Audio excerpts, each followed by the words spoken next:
Yo guys, what's up? What's up? What's up? What's good? Hope you guys are doing fine. Today is Wednesday.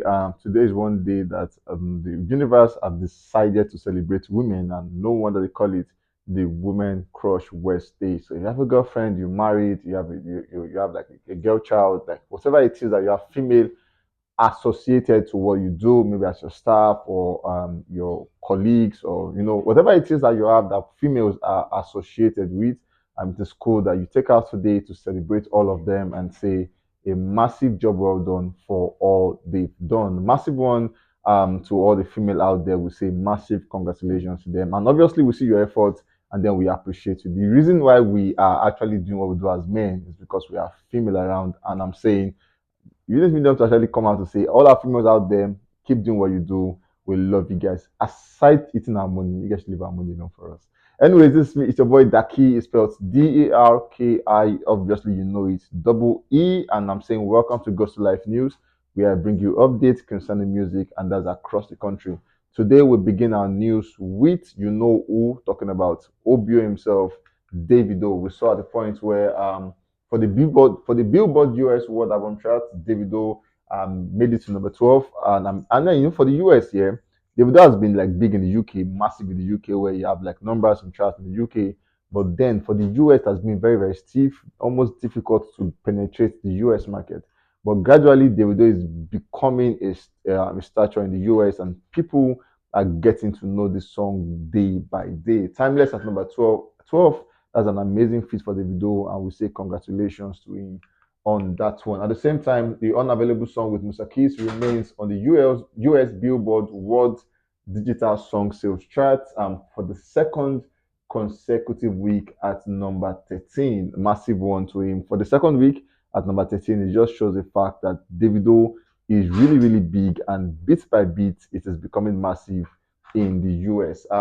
Amazing one. Funny, a lot of persons don't know this one. A lot of persons don't know this one. But then the big thing is this: Davido received a plaque for his contribution to Pop Smoke's album. A lot of persons did not know that Davido contributed to the success of Pop Smoke album. But then it's a very big one. Davido is big. Like we saw at the point where he worked with Chris Brown, and then Chris Brown came out to show him credit and show him flowers for what he did on his project. And now Pop Smoke it just shows the fact that Davido is, bit by bit here. You could just tell the fact that this guy is working towards an agenda, and then all of those agendas were yet to know all of them. But then what we know is the fact that Pop Smoke recognized him, and obviously he got a plaque for that one for the contribution for the success of Pop Smoke's project. Massive one to Davido, and at the same time, it just calls that Afrobeat to the world. Like I told you guys, if you are still out there thinking that a day is going to come where Afrobeat will go back to normal status quo,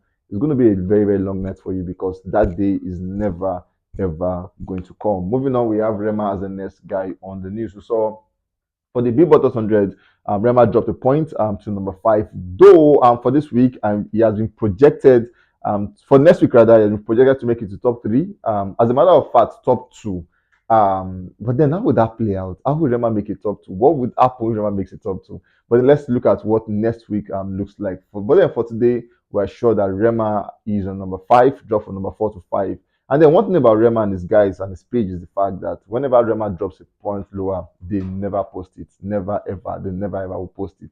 But then thank God we have the Billboard who actually give us updates concerning all of this song. And for one, we have Morgan Wallen, number 2, Taylor Swift, Miley Cyrus, number 4, Lil Durk, All My Life, number 5. He had J. Cole on that one. And obviously, on number 4 rather, and then number 5, we have Rema and Selena Gomez on number 5 for the song Calm Down. Massive one to Rema, and we say congratulations to him. For the Billboard Global 200, Rema is on number 8.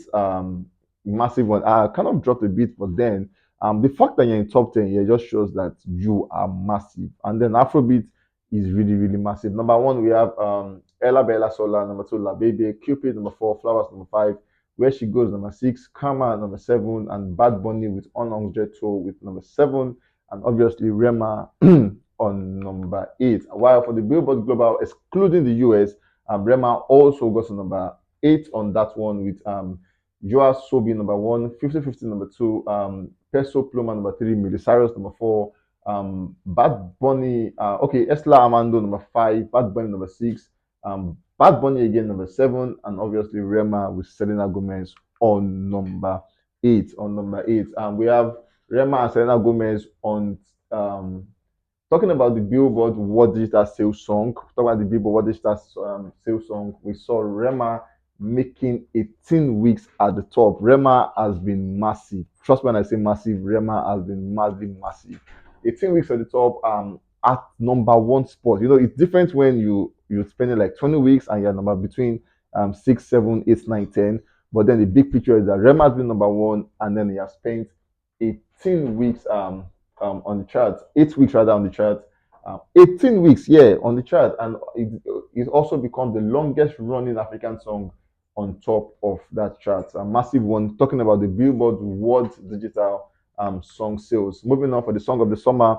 Now, for last year, yeah, we had a lot of talks about song of the summer. Burna Boy, last. Previously, we saw CK Love Quantity, almost the song of the summer, if not the song of the summer. We saw Whiskey the Essence Wave becoming like the song of the summer. And then for this year, the talk has been all about Rema, calm down, calm down, calm down.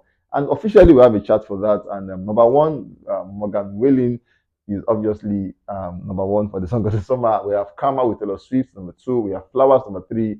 We have All My Life. Now, All My Life is a song that we are not going to trend. It's going to go everywhere because at the time it dropped, it charted like in almost all countries. So, no doubt, you all knew that All My Life was going to be that song for Lil Dog. But then we have a Rema on number 5 for this Billboard Song of the Summer. Massive one to Rema on that one. For the Billboard Canadian Hot 100, Rema have spent 5 weeks at the top. Now, this guy is actually topping charts in weird countries, Canada, Switzerland, like name it. He has been doing amazing work there. But then for the Canadian Billboard, Rema is on number 1 for the fifth consecutive week, and then it became the first African song to chart number 1 in the history of the Canada singles charts. The first African. Rema is on the course to breaking records that in a very long time, it's almost looking like nobody will be able to break that one. Just so you know, for the Rave and Roses Ultra project, it has surpassed 1.4 billion streams on Spotify. A project, I think it's about a month old basically.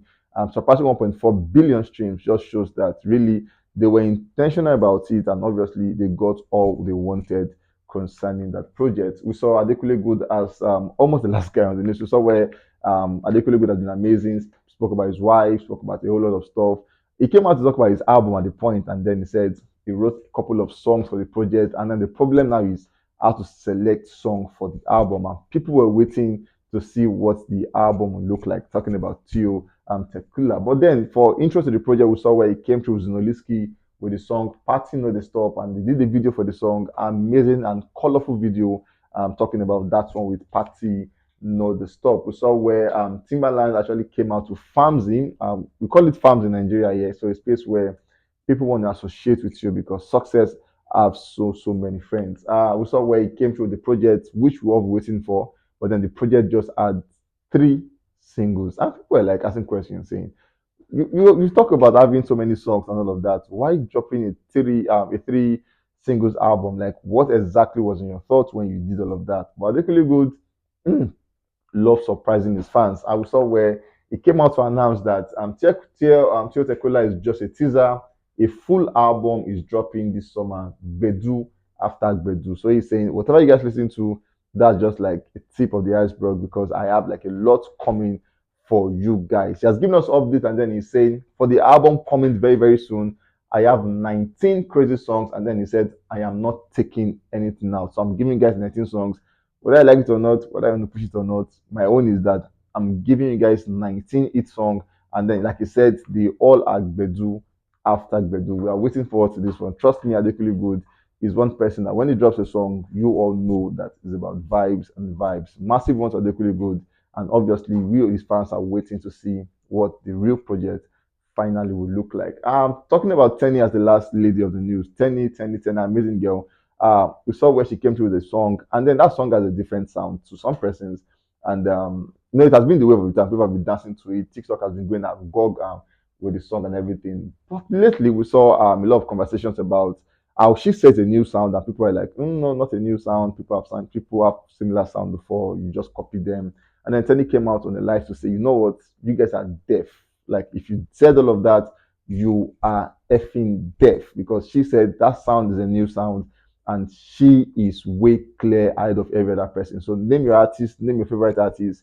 Teni is saying she's clear, like she's so clear ahead of every other person. She stands tall in her own lane. Teni is making all that claim saying she has a new sound and every other person aside her all sounds alike. Whiskey, Burna Boy, Davido, Zinoliski, Kiss Daniel, every other person sounds alike. And then she's saying she's the one making a difference. And obviously, her sound is unique and different. But the question is Teni really the originator of that sound, of that beat, of that melody, or whatever it is? Is she really the one that actually came up with it, or she sampled someone else? Anyways, the comment section is open. Let us go and communicate in that space. I love you guys so much. I'll catch you guys in the very, very next one. Stay safe, guys, and be careful.